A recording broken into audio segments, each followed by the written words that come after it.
Hey, it's Ryan. For Silly Reviews, I'm going to show you quickly and easily how to disconnect the negative cable from your negative post on your automobile battery. Here we have this old Ram pickup truck.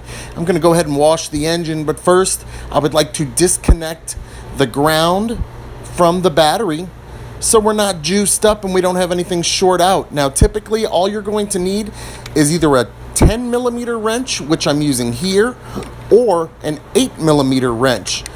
And you're going to loosen up the bolt easy enough. You'll feel it getting loose. Then you do a little twisty-do, and then you pull your negative cable off and you put it to the side. Make sure it's not grounding on any metal. Don't want it to touch any metal. And now there's no power to your car, so that should keep you safe and reduce any risk of shorting anything. Have a great day.